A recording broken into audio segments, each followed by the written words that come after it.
Bismillahirrahmanirrahim. Assalamualaikum warahmatullahi wabarakatuh. Saya Nurmiati dari jurusan Komunikasi Penyiaran Islam semester 5. Adapun video presentasi ini dibuat untuk memenuhi tugas final dari mata kuliah pedagogik oleh dosen pengampu Dr. Mesil Beulur, SKOM-I MSOS. Adapun tema yang akan kita bahas pada kesempatan kali ini yaitu tentang pendidik dan peserta didik. Ada 3 poin penting yang harus kita ketahui dalam pembahasan kali ini. Yang pertama, pengertian dari pendidik dan peserta didik. Kemudian tugas dari pendidik dan peserta didik, dan ciri-ciri dari pendidik dan peserta didik.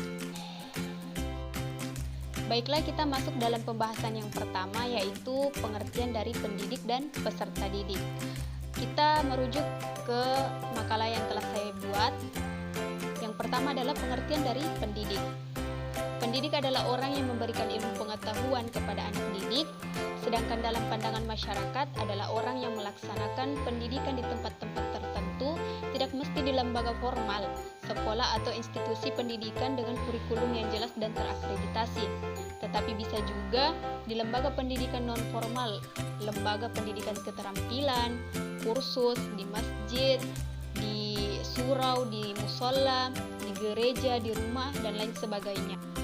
Dari segi bahasa, pendidik adalah orang yang memberikan pendidikan atau pengajaran, sehingga pendidik adalah orang yang melakukan kegiatan dalam bidang mendidik. Sedangkan dalam bahasa Inggris, pendidikan diterjemahkan sebagai teacher, yang berarti guru atau pengajar, dan tutor yang berarti guru privat atau guru yang mengajar di rumah. Adapun dalam bahasa Arab adalah ustadz, mudarris, muallim, dan muaddib. Kata tersebut mengacu kepada pendidik karena kata itu mengarah kepada seseorang yang memberikan pengetahuan, keterampilan, atau pengalaman kepada orang lain. Adapun pengertian pendidik menurut istilah telah banyak dirumuskan oleh para ahli pendidikan. Menurut Sutari Imam Barnadib, pendidik adalah orang yang dengan sengaja mempengaruhi orang lain untuk mencapai kedewasaan. Lain halnya menurut Ahmad Tafsir menyatakan bahwa pendidik adalah siapa saja yang bertanggung jawab terhadap perkembangan peserta didik.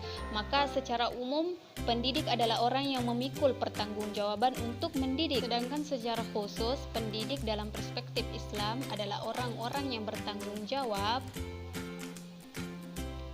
terhadap perkembangan peserta didik, baik potensi kognitif, afektif, maupun psikomotorik yang sesuai dengan nilai-nilai ajaran Islam. Baiklah, selanjutnya kita melangkah kepada pengertian dari peserta didik. Secara etimologi, peserta didik adalah anak didik yang mendapat pengajaran ilmu. Secara terminologi, peserta didik adalah anak didik atau individu yang mengalami perubahan, perkembangan sehingga masih memerlukan bimbingan dan arahan dalam membentuk kepribadian serta sebagai bagian dari struktural proses pendidikan.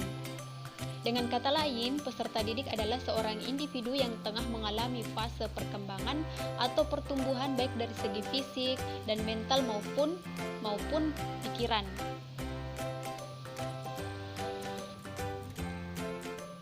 Peserta didik adalah individu yang memiliki potensi untuk berkembang dan mereka berusaha mengembangkan potensinya itu melalui proses pendidikan dan jalur dan jenis pendidikan tertentu. Dalam perkembangan peserta didik ini, secara hakiki memiliki kebutuhan-kebutuhan yang harus dipenuhi.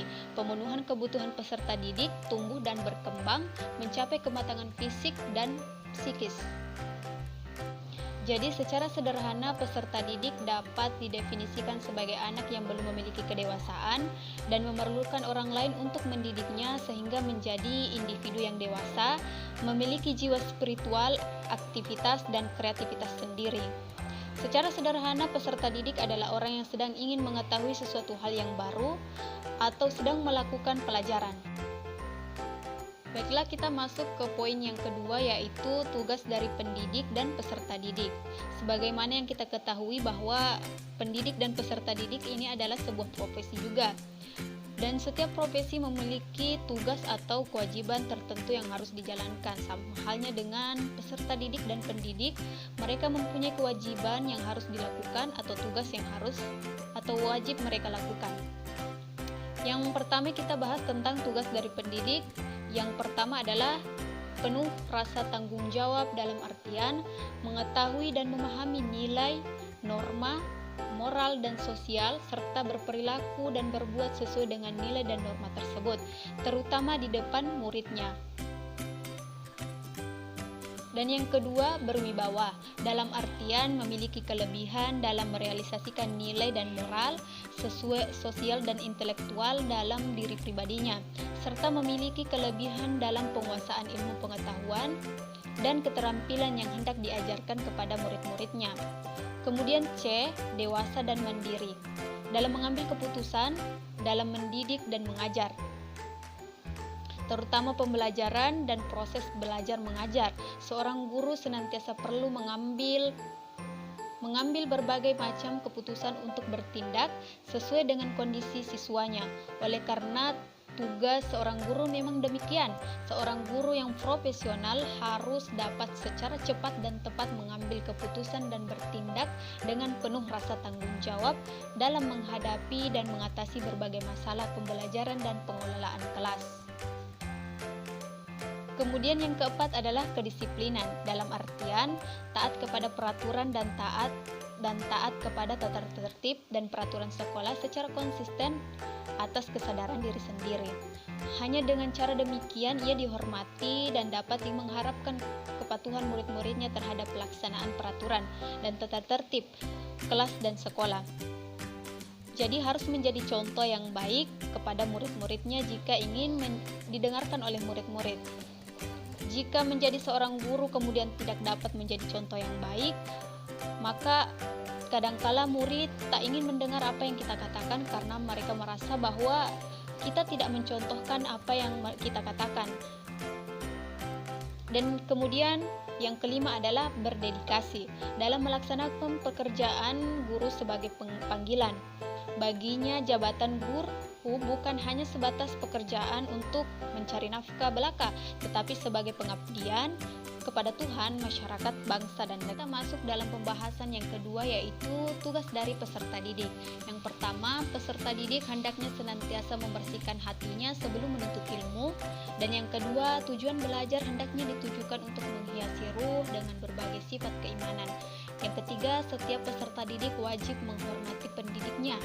Dan yang keempat, peserta didik hendaknya belajar secara sungguh-sungguh dan tabah dalam belajar. Yang kelima, menyucikan diri dari sifat dan akhlak tercela, sebab menuntut ilmu merupakan ibadah batin untuk mendekatkan diri kepada Allah Subhanahu wa Ta'ala. Kemudian yang keenam, mengurangi berbagai kesibukan duniawi untuk berkonsentrasi pada belajar. Yang ketujuh, tidak sombong kepada guru dan ilmu. Dan yang kedelapan, murid pemula hendaknya menghindarkan dari pandangan-pandangan khilafiyah atau kontroversial. Yang kesembilan, tidak meninggalkan satupun di antara ilmu-ilmu terpuji. Dan yang kesepuluh, tidak mendalami suatu ilmu secara mendalam sekaligus. Kemudian yang ke-11, hendaknya tidak mendalami suatu ilmu sebelum ilmu yang menjadi persyaratannya itu dikuasai. Yang ke-12, mengetahui norma untuk menyusun hierarki ilmu. Dan yang ke-13, belajar hendaknya bertujuan di dunia untuk menghiasi batin dengan keutamaan dan di akhirat untuk mendekatkan diri kepada Allah.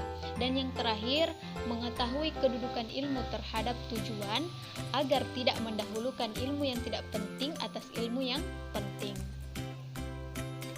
Baik, kita masuk dalam pembahasan yang ketiga, yaitu ciri-ciri dari pendidik dan peserta didik.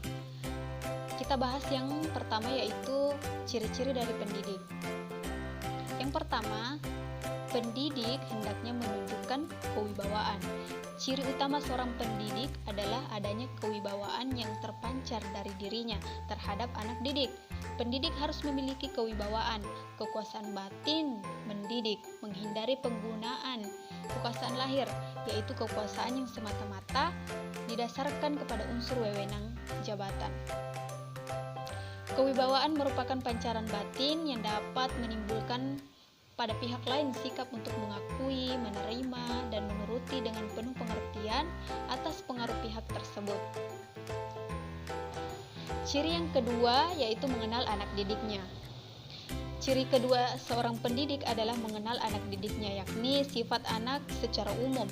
Anak usia kelas rendah berbeda sifatnya dengan anak usia kelas tinggi. Kemudian ciri yang ketiga membantu anak didiknya.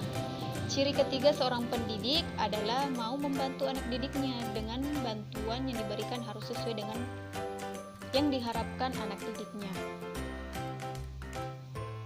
Kemudian pembahasan yang kedua yaitu ciri-ciri dari peserta didik. Yang pertama, peserta didik bukanlah miniatur orang dewasa tetapi memiliki dunianya sendiri. Yang kedua, peserta didik memiliki prioritas perkembangan dan pertumbuhan. Peserta didik adalah makhluk Tuhan yang memiliki perbedaan individu baik disebabkan oleh faktor bawaan maupun lingkungan di mana ia berada.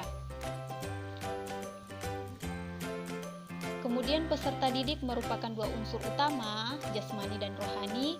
Unsur jasmani memiliki daya fisik dan unsur rohani memiliki daya akan hati, nurani, dan nafsu. Dan yang terakhir, peserta didik adalah manusia yang memiliki potensi atau fitrah yang dapat dikembangkan dan berkembang secara dinamis. Baiklah, itulah pemaparan materi dari saya mengenai peserta didik dan pendidik.